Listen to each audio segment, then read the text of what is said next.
1967 EMS മന്ത്രിസഭയിലാണ് അദ്ദേഹം വിദ്യാഭ്യാസ മന്ത്രിയായിരിക്കുന്നത്.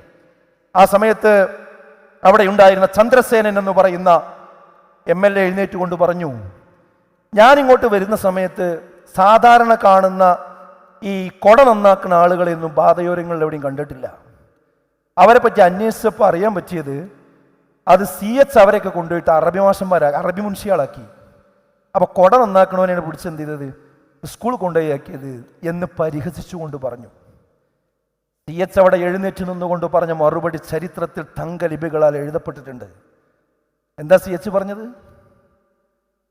അവർക്ക് ക്വാളിഫിക്കേഷൻ ഉണ്ട്, അവരതിന് അർഹരാണ് എന്ന് താന്നുകൂഴ്ന്ന് പറയുക മാത്രമല്ല, ആദ്യം ആ മറുപടി പറഞ്ഞു, അവരത് അർഹതപ്പെട്ടവരാണ്, അവർക്കതിന് ക്വാളിഫിക്കേഷൻ ഉണ്ട്, അതുകൊണ്ടാണ് ഞാൻ അവരെ നിയമിച്ചത് എന്ന് പറഞ്ഞ ശേഷം പറഞ്ഞത് എന്താണെന്നറിയോ? അങ്ങനെ വിറക് വെട്ടികളും വെള്ളം കോരികളും ചെരുപ്പ് കുത്തികളും കുട നന്നാക്കുന്നവരുമായി എന്റെ സമുദായം അധപതിച്ചപ്പോൾ അവരെ അധികാരത്തിലേക്കും അവരെ അധ്യാപനത്തിലേക്കും അവരെ മുഖ്യധാരയിലേക്കും കൊണ്ടുവരാനാണ് എന്നെ ജയിപ്പിച്ചു വിട്ടിരിക്കുന്നത്, എന്നെ മന്ത്രിയാക്കിയിരിക്കുന്നത്. അത് ഞാൻ ചെയ്തിരിക്കും, അതെന്റെ അവകാശമാണ്, എന്റെ സമുദായത്തിന്റെ അവകാശമാണ് എന്ന് നെഞ്ച് വിരിച്ചു പറഞ്ഞ സമുദായ നേതാക്കളുടെ പിന്മുറക്കാരാണ് നമ്മൾ.